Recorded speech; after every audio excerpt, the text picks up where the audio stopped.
Hey guys, just me here today. And today I want to tell you about something that happened to me in 2013 while I was working for a major university. And it's kind of bothered me ever since. And I haven't really had another place to share it, so I'm going to tell you the full story here.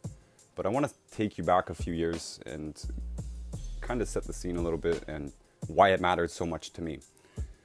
I really felt like I grew up in a bubble.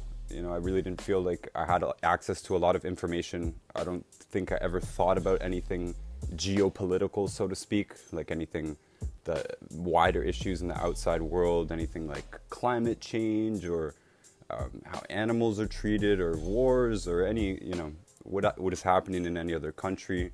Kind of everything that mattered happened in a 10-mile radius of East Toronto, and it was a very short side of the world. And I never really thought about it, is kind of my point here.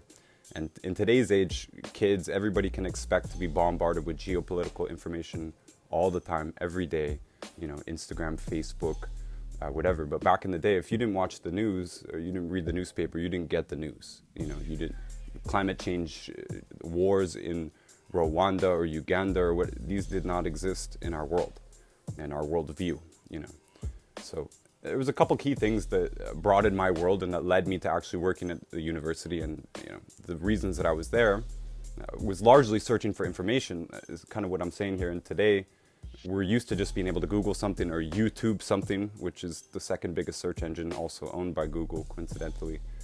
We're able to get a lot of information, well curated information, and people presenting it to us in a journalistic way and in a seemingly impartial way too, which I'm going to wrap up in here as well, that it didn't seem to be available. So my first real exposure to information was probably 2006. I was 16 years old. I was still in high school. It was at the end of the year, possibly. I could even be off. It could have been 2007. I had to go back to high school. I'd been kicked out for bad behavior. And I had decided at that time not to be doing that and not to be hanging out with people that were doing bad things. So I ended up, kind of long story short, being really bored a lot of Friday and Saturday nights and whatever, not really having much to do. And I started reading books from the school library, from the high school library. They didn't have much there in terms of nonfiction, just like random facts about the world and stuff, but it definitely immediately started to open up my mind to new possibilities. 2006, YouTube was very new. Reminder, YouTube came out in 2005. PS, Yahoo, 94, Google, 98. Those were major players too in the information age here, in giving us access to information. But still, Google back in 2005 was not what Google was in 2015 in terms of well-curated information, right? Sparse web pages, and there was some directory types and some people who were compiling videos and such on websites, but you had to fish around a lot. You couldn't just do simple research. And even years later, back in 2013, 2012, at the university, we still weren't using really Google and YouTube and stuff for research. That's kind of unheard of. You were using the Web of Science or the Web of Knowledge or some other contained internal database, university access database, perhaps. And you basically get that with your school ID. It's not public access stuff.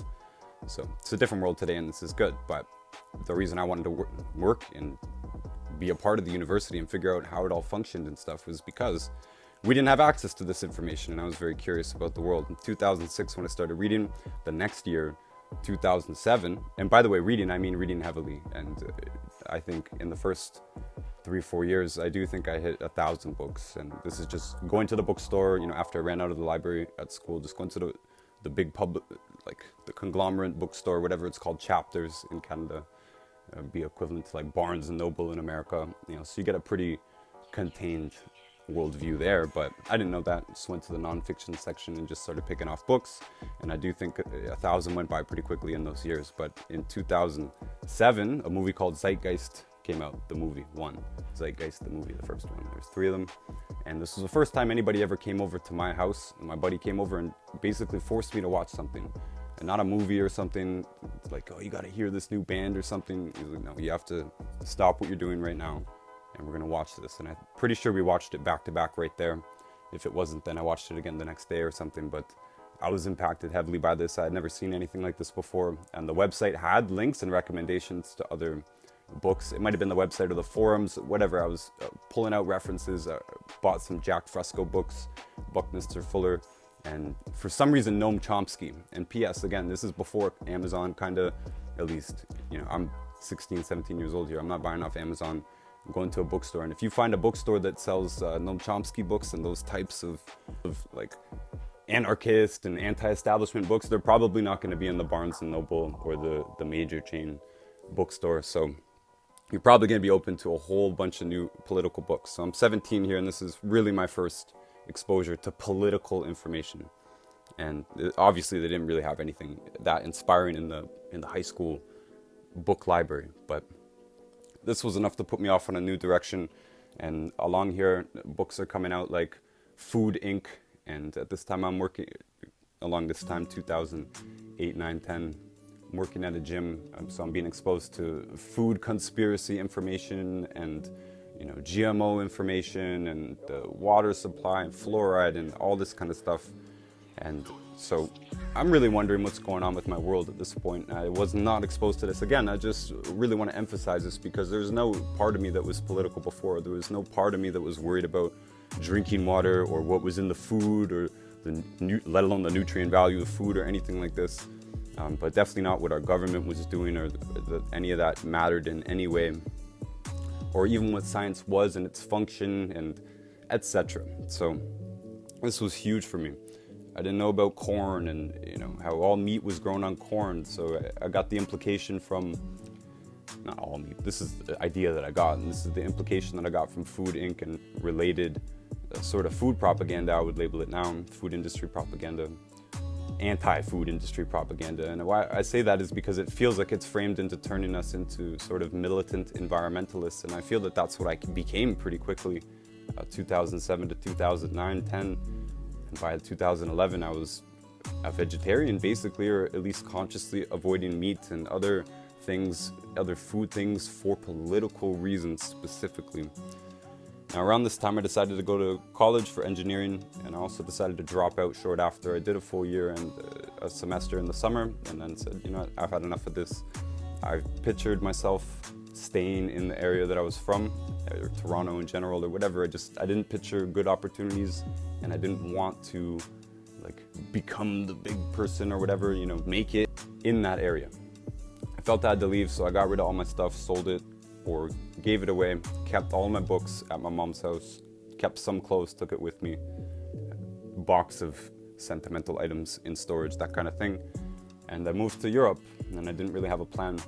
Quickly, I kind of tried to figure something out, obviously, so I started going to conferences, scientific, academic conferences. Within these years, obviously, I read a lot of books, probably 1,000 at this point, and most of them were written by people who worked in universities, professors or scientists or doctors of some kind, or they're written by industry professionals of some kind, criminologists or even cops, and anybody who's been doing their job for a long time. Those are the people most likely to read books and the ones most likely to be there in the mainstream bookstores especially. So I was super curious about this world, and the one main impression that I had about it was integrity. I really did want to be a part of something. This whole militant environmentalism, I did feel that there was wrongs happening in the world. This is what was presented.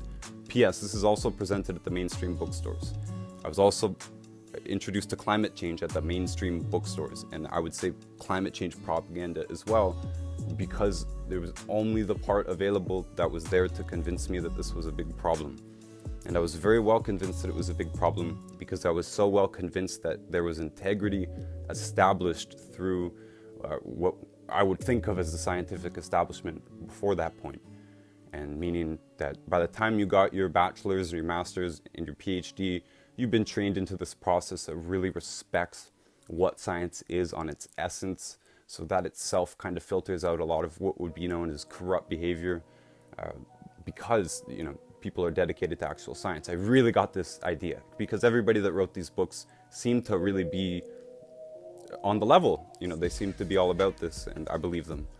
And I'm not saying that I completely lost faith in science, P.S., and I'm not anti-science by any means. Science itself is a objective process of testing ideas and coming up with proper experiments and such. It's a very straightforward type of thing, but I've become very, very weary of the scientific establishment itself, and that's notwithstanding everything I'm about to say, and that's kind of why I wanted to preamble a little bit, because I want to put in a little bit of innocence here on my own part, that I wasn't really trained as a scientist. I was kind of just thrown into it. So my observations were kind of very objective, but also in my role, since I wasn't the expert, I was the guy that was showing up to help.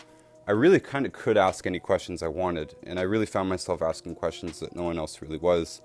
And all of the people, PS, that invited me to come and work, this is from one of the conferences, by the way. I was just exploring. I ended up meeting people, boom, opportunity. I was kind of confident that that would happen anyways. Happened to be in a nice place. This is in Australia. And they happened to be by very good people, nice people, knowledgeable people. The professor that invited me is super experienced tenor professor with, numerous patents on his name. He's an engineer, so I'm extremely grateful to this day for them bringing me over. And the problems that I have with science actually has really got nothing to do with them. And part of what dismayed me so much is that in private, we could talk about all kinds of things. We could absolutely question the very integrity of what we're doing at the university. We could question the motivations and integrity of colleagues or superiors. A lot of superiors, PS, are always looking out for the department head. He's always onto the budget cutting, and everything that you would expect in a normal corporate environment is kind of present. So we could talk very frankly and openly about that in private. We could crack a bottle of wine and we could talk about UFOs and presidential conspiracies and whatever we wanted. But on record and on paper, our opinions really absolutely seem to reflect the scientific establishment, both by nature and design. It kind of had to be that way. I knew that if I was going to speak, even in any way, even like I am today, that I would be shedding a dark shadow on the people that brought me in. And this is true with any PhD student or anything, by the way, right? They've been sponsored by a professor. They've had to go up and contest their theory or their essay, the thesis, in front of a board of people, a group of people, right? Like a trial almost. They have to stand up for the ideas and defend them. In this whole process of mentorship and everything, you don't want to let these people down. You don't want to get a degree in something and then come out and be like, look, I've been working in this for 15 years. There's a lot of shady stuff going on. I think everything that I was taught was wrong. I think there's political motivations behind, the grant system and everything. And there's tons to say on that. PS, everything we're doing is grant-based somehow. And what do grants want to fund? Well, whether it's private business or the universities itself, or a group of universities, whatever, providing a grant, they really want to participate in the science of the day, and they don't want to be the ones coming out and challenging the fundamental tenets, because when you come out and do this, you're challenging the existing people in other universities, whoever at Oxford or Cambridge or whatever that came up with the original thing, you're dissing them. You can't come out with anything that, talks bad about Newton. Newton can't be wrong. No one can be wrong, basically, in the scientific establishment. It's very difficult to get over these things, and I'm getting to what happened in 2013, but this sets the stage, is that I didn't know how universities and science and all this stuff worked, and I got to get a very good glimpse of it, and I did see a lot of integrity. PS, the people us on paper and us behind closed doors, everybody was very motivated by scientific integrity and the progression of knowledge, and participating in the progression of knowledge and gaining a good career through that, of course, as well. But I'm saying good people with good intentions, and myself included. And I would honestly go ahead and say even the department heads, everybody's got good intentions. Everybody has their limitations put in place by the system or the establishment itself. And one of those things is the hesitation to progress through new ideas. And one of the books I was presented at this time was Thomas Kuhn's The Structure of Scientific Revolutions. And it's an extremely important book, PS. It's worth reading 2 or 3 times to understand thoroughly, because it's very technical. But what it basically means is science does tend to progress one funeral at a time. Every revolutionary idea, which becomes an innovation, that's what we call it in the end, an innovation. At the beginning, it's blasphemy, right? At the beginning, it's going against what our respected teachers and the people who ran the university before our generation, what they all believed. It's very, very difficult to progress fundamentally in science. And one of the problems with this whole setup is I feel that we have gotten very little innovation from science. I would argue that very thoroughly. And that's despite the abundance of theories that are floating around. But practically speaking, it seems that that's really all that we've paid for. And I want everybody to keep in mind that the estimates vary, but it's easy to estimate over half of every scientist, everybody that you could call a scientist in the world, works for private industry, usually in the form of advertising or pharmaceuticals, or they work for a military somewhere, especially the US military, a gigantic employer of scientific minds. So there's already a bias kind of built into a lot of what's being done in terms of experimentation, and R&D is what we would call it, basically, in private enterprise, research and development. But that's what science looks like on one end of it. In the university, we're doing one end of R&D, but it's much more watered down. It's much more the Disney version, the non-offensive version. A lot of it is spending a lot of money to kind of test existing theories. You know, you can think of CERN here. And in our case, in marine science, it was big water facilities. You know, the water facilities, I mean, it's super expensive to have big pump systems to pump in ocean water or fresh water or clean water or whatever, filter that water, and then have it going through multitudes of tanks for large experimentation. Huge money involved in these types of facilities. And of course, the labs that are involved, wet labs, PC2 labs, you know, these are different levels of containment labs for different types of analytics. Again, super expensive, fancy setups.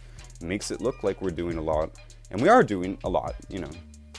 But in the end, my overarching concern became that we were producing propaganda for theories that were fundamentally flawed. And I learned of these flaws in the university, PS, by people who won't report on it or wouldn't report on it because it's a threat to their career. Maybe they haven't even got their PhD yet. Maybe they're fresh on. Maybe they have tenure and there's no reason for them to go out that far out of bounds. Why? Because they also do have responsibilities. They themselves have students, you know, in PhD programs, perhaps. Maybe they're a sponsor, etc. You know, they really don't want to upset the overall balance, most of them.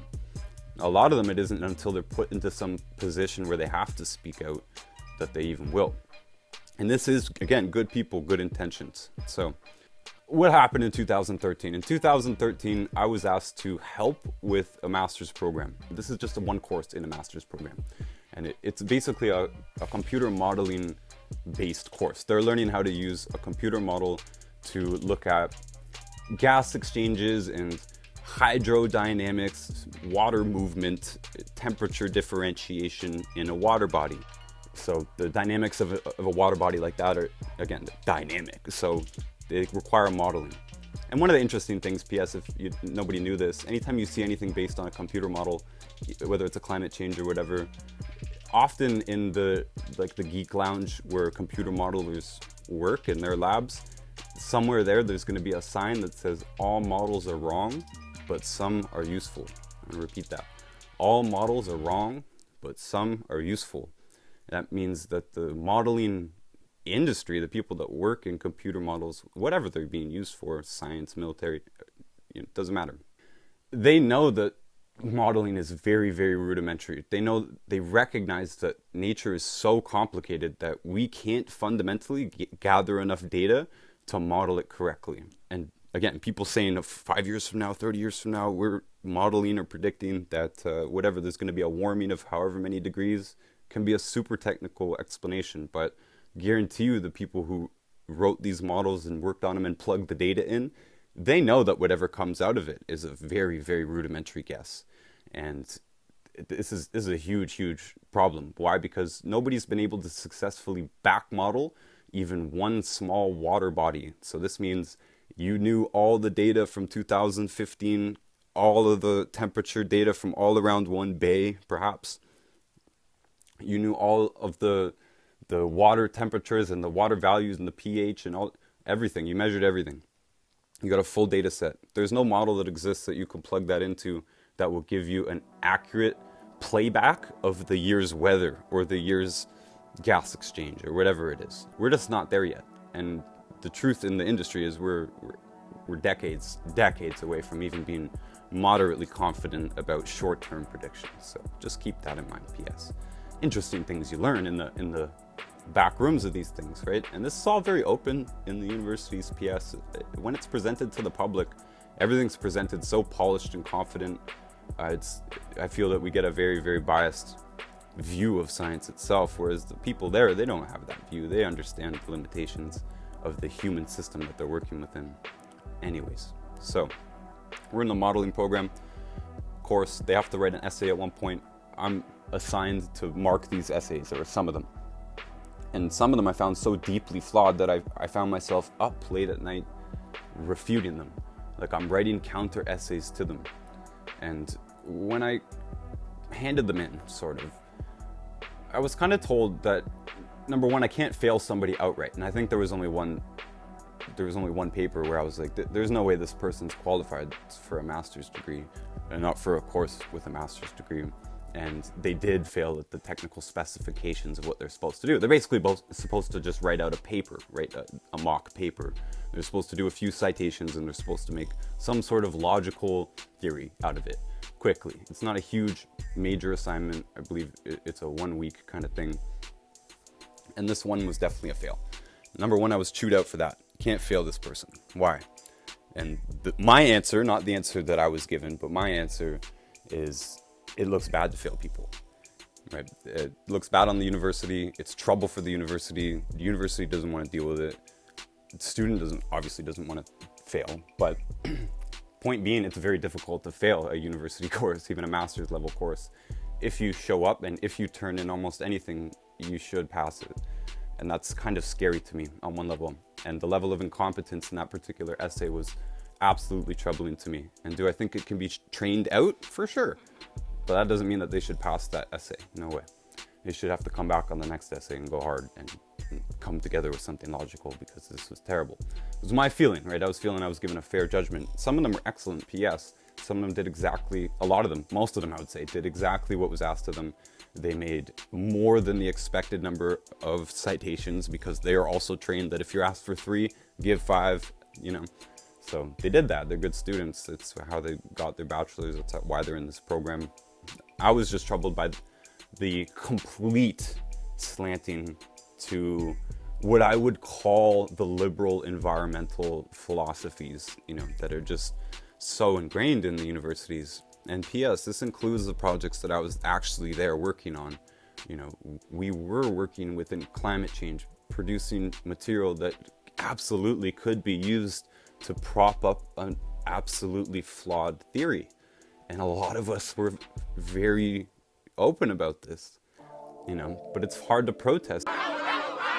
Even by the time you're a PhD student, for instance, you could be 35 years old, you could be older, but a lot of these are 26 and, you know, they're around the age where they're really trying to settle down, but they have gained responsibilities, a lot of them.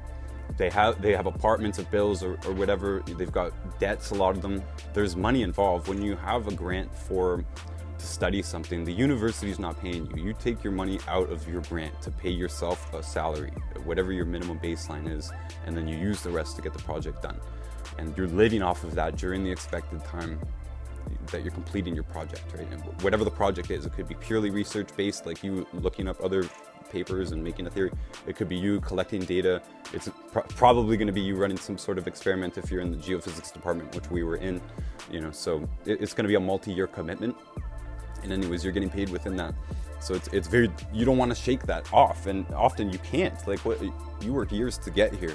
This is just a PhD student. This is, let alone you've been hired, and you don't want to rock the boat now within, you know, the organization. But even at this point, you really don't want to bail out of it. And you probably don't have that many options. You've probably been a dedicated student up until this point over a many-year commitment. So having said all that, it's all made sense now. It started to make sense. Why can't you fail students? Why are students coming out with very, very limited knowledge bases, very flawed knowledge bases? And I'll tell you another thing that happened this same year too, because the same effect was showing up all over the place. Now, one of the things scientists do, or people who are working in or around science, and P.S. at this time they said, you know what, it's easy for you to call yourself a scientist. You're working in science. They told this to me. I don't have a bachelor's degree. I don't have a college diploma or anything. I dropped out of college. So that was nice. Even the university itself, when they used my name in publications, they called me a scientist.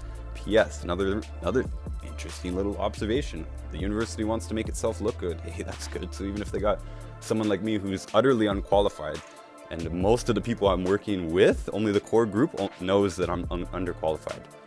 and I have to kind of keep that a little secret from everybody else, so they're not going to take me seriously, sort of thing.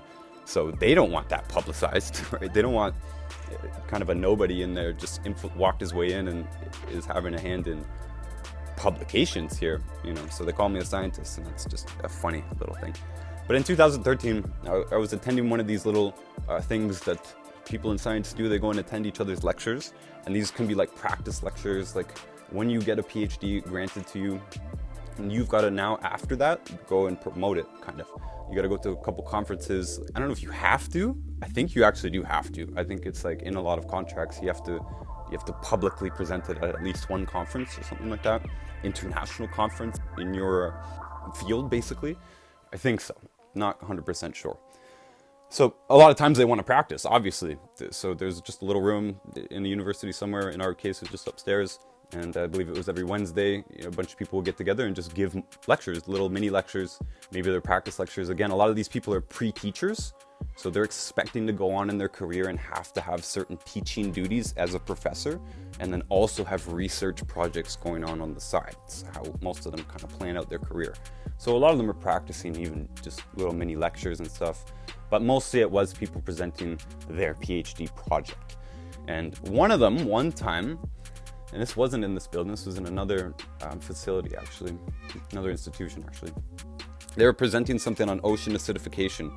Now in my time here, I'm working in basically geophysics, but geoengineering. And this means that we have to kind of learn a little bit about all of the subjects. It means none of us are gonna be 100% in geology, but we gotta know a bit about geology. None of us are 100% about biology, but we got to know our way around biology. We got to know our way around chemistry. We got to know our way around hydrodynamics. You know, and in this case, obviously I'm exposed to ocean acidification, both as a theory and in the people working around me. A lot of people are studying it. So I'm looking at what these experiments are, and I'm getting to talk to them like at the lunch table, so to speak, you know, about what they're doing.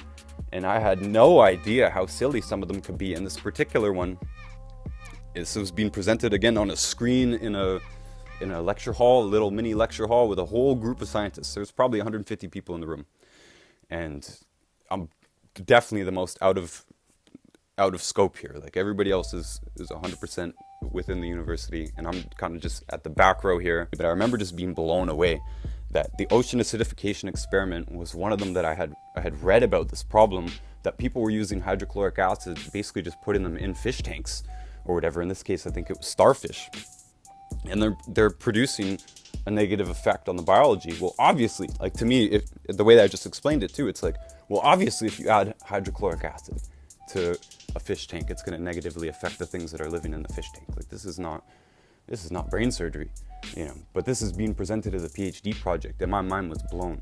And so I didn't know if everybody in the room knew this, because I watched the presentation and it was not made clear how the water was actually acidified, right? You got to study ocean acidification. That's the effect of more acidic water on biology. Well, you got to make the water more acidic, don't you?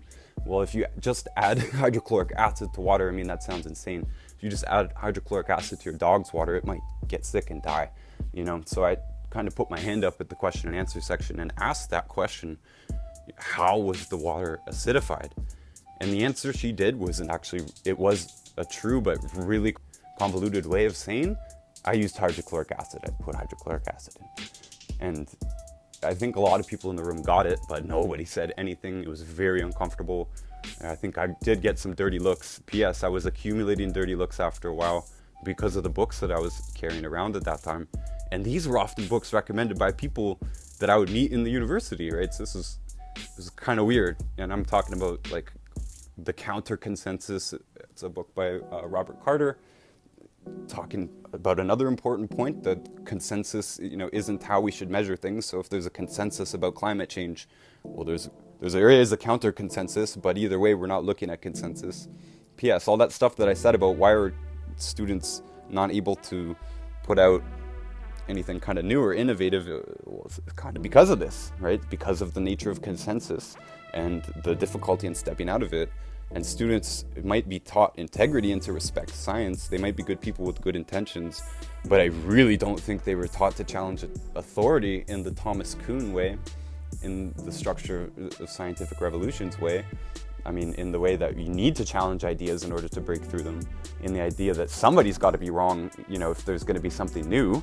Whoever believed in the old thing, they're going to be wrong, but we're supposed to accept that wrongness. And a lot of us will use that language in the building, but when it comes down to it, we're entrenched in dogma, and we are thus ourselves also perpetuating dogmas and kind of trapped in this cycle. So that was my two things, right, by the way, that I wanted to talk about. The one that was, I wasn't able to mark people wrong, and even when I did, and I did thorough research to kind of show what they were saying, was you can't say that, like, and I'm just saying you can't make broad claims and base them just on a citation. And what I was looking at is that you could say almost anything in an essay in the university as a student, as long as you had a citation for it that actually corresponded with what you're saying. And you can see the problem in this. The link, the citation doesn't have to be correct in any way. It really doesn't. And nobody's really looking into that. And that was also kind of what I was told. That's not my job to look into that. It's not your job to question what they're actually saying. It's your job to look at, did they submit it in the correct structure? And again, even further, the main one that I had a problem with that didn't follow the structure, they still said I couldn't fail him. I had to give him a pass. To me, I was blown away. Like, this is a 0 to me, you know? And I don't know where I got those high standards from. I didn't go to university, right? But it was crazy to me. And I started to explore this idea and talk about it more with the people around me and whatever. And students too, even sometimes. I took the bus and stuff. I'd find myself in conversations sometimes. And I found this to be more and more of a major problem. And so when it comes out, when I'm stepping out of the university game and now into the age of information and everything, and now every day I'm being bombarded with geopolitical propaganda, I'm picturing a lot of these faces, you know, I'm picturing a lot of the political things that are going on in the individual lives of the people creating these studies. I'm thinking about how much information you really need to know to be able to analyze a study properly, not just the nature of a study itself, but like if you don't understand chemistry, for instance, or you don't understand, you know, hydrodynamics, for instance, you could be very well misled by a paper that states confidently a conclusion, or even worse, a newspaper or a magazine publication that's based on a paper, right? Especially one paper. I mean, even meta-analysis, I mean, studies that look at many, many studies, even there you can be deeply flawed and easily presented in a misleading way. And our world is awash with very dogmatic things that is coming from these core problems. The core resistance to change within science and universities, the non-existence of that motivation in the private realm, basically, like advertising, pharmaceuticals, military, they can do kind of whatever they want. They don't have to adhere to the integrity of science if they don't want to. They can work on whatever agenda they want to. There are political bodies themselves, right? So the university part of it is supposed to be an impartial kind of view, but I don't know anybody in the scientific world that actually believes that. Everybody that I've actually like hung out with, like scientists I've hung out with, spent time with off record and stuff, they're very realistic people. Like they understand that most of what comes out at the end of the spout is BS. And they're way more reluctant to believe any new theories, and they're way more pragmatic than you would expect by just looking at what comes out of the universities that they work for instance, you know. And there's very few controversial examples of people that are out there leading the charge against dogmas. And some of the examples of those books, you know, I could go into a long list of them, but those people don't have prominent careers. Those people are not well known in the mainstream to this day. And we're going on a decade here since these publications and such started to become very popular in my little world. And they never became popular in the wider world. It's still now, I've watched for 8-9 years now, this dogma perpetuate of climate change, just one. And again, I call it dogma because it's a very complicated issue, and that probably will be another podcast. I'll just focus specifically on that, all the technical reasons why I pushed myself out of this whole industry because it is too uncomfortably dogmatic and impossibly incorrect in my mind. And that's for another day. But the point is, this problem has led to a total lack of innovation And the conspiracy part is like, oh, people are silenced and whatever. But again, the end result is no innovation. The end result is we have the same boring, stale theories that even if they are correct, they really don't produce innovation for us. The innovation, P.S., you might think like, oh, we've got supercomputers and stuff. That's industry. Science has nothing really to do with that. Basic electronic science was established 100 years ago or more. We haven't built that much on it other than just get better and better and better at it. Things have gotten smaller and smaller and faster, and that's great. But again, nothing to do with anything that a modern grant is being written for, really. Especially anything in the geography, sociology, psychology, anthropology. I'm not bashing these disciplines at all, but very limited innovation coming from them. Some interesting expansions of knowledge for people who read books, basically, and people who write scripts and stuff. It does end up seeping into media, but minimal, very, very, very marginal. So most of the innovation has actually come from private enterprise, military, pharmaceutical, all that stuff. And I would question the value of a lot of those innovations, especially in the pharmaceutical realm. And I would really, really challenge you right now, and just as a thought exercise over time, think of what modern universities are actually providing to us. And I'm saying this because this is a tragedy. These could be one of the greatest resources we ever had. We have such sophisticated technology.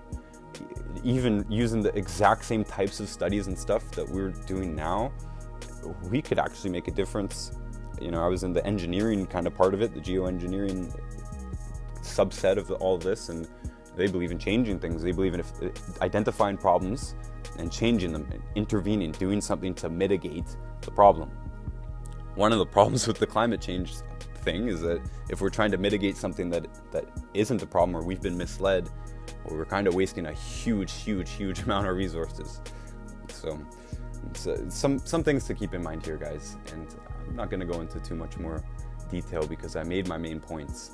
But this has bothered me since, absolutely. It's totally challenged the way that I look at the world. And I mentioned that the first few years I was super into science books. Now I cringe through a lot of them. Almost all of my initial assumptions about the world that were based on those books and that initial understanding, media, movies, whatever, it's totally upside down now. It's totally backwards. That information did not come from people within the university. If it did, they're people who broke convention and wrote a book and self-published it or something, mostly. So it's kind of crazy to think for me. And I switched my reading habits a few years after that. I just got really burnt out with science, and the nonfiction section of science, and really burnt out with what I could see was the political message behind a lot of the books, especially climate change, obviously. But in a lot of modern environmentalism and just this polluted combination of politics and misinformation, not deliberately, but misinformation in the end, misunderstandings, it was just such a mess.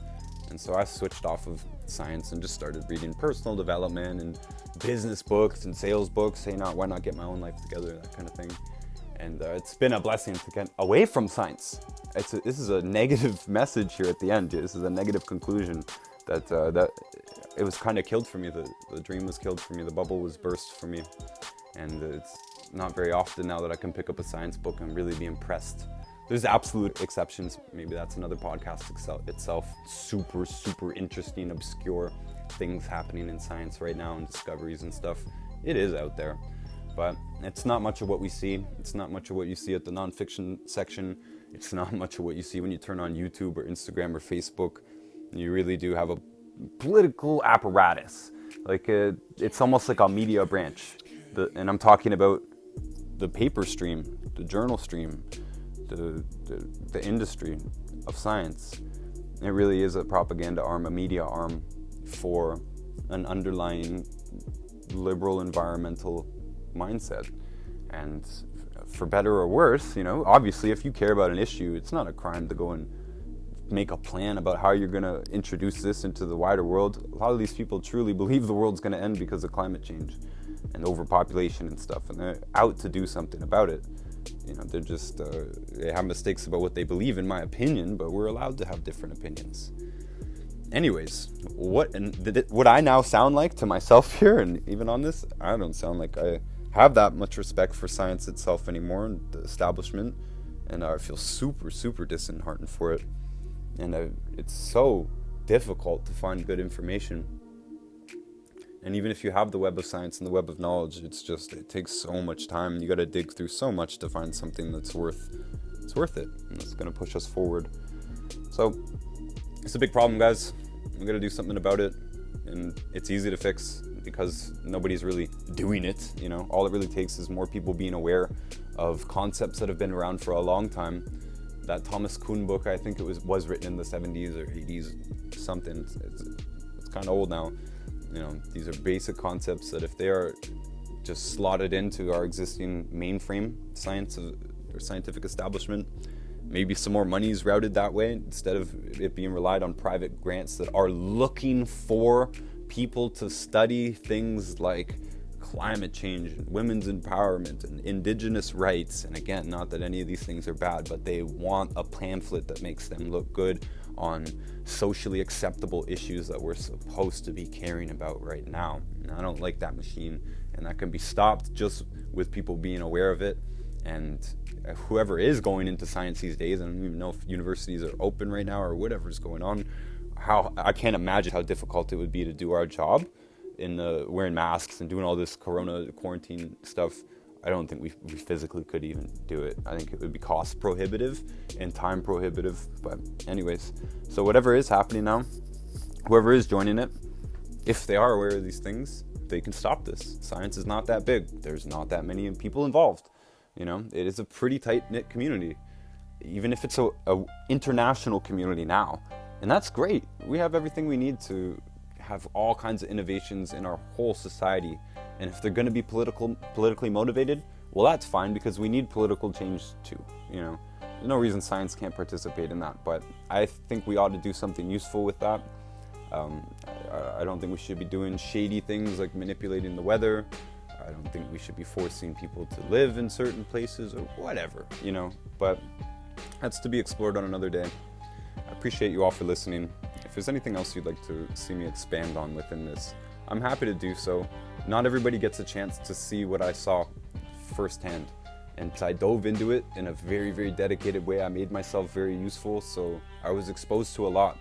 And so it's interesting perspective that I can now bring to everything else I do in life. Because I'm never going to work in a university again, I promise that. But I wouldn't trade that experience for anything. It's a new set of goggles, guys. So be careful what you look at, careful what you read. Look into everything. People always say do your own research. Well, don't subscribe to an ideology that's based on a field that you don't know anything about. If you want to go and look into climate change, dive deep into it. Don't think you can just watch a documentary or two or read a couple of books and you're going to be equipped. These are huge subjects. You absolutely should understand the political motivations behind the machinery of what science is before you go making any conclusions. And quite honestly, I'd stay pretty far away from conclusions anyways. It's one of the major problems here, people sticking to their conclusions. Anyways, guys, appreciate you. That's it for now. We'll see you next time.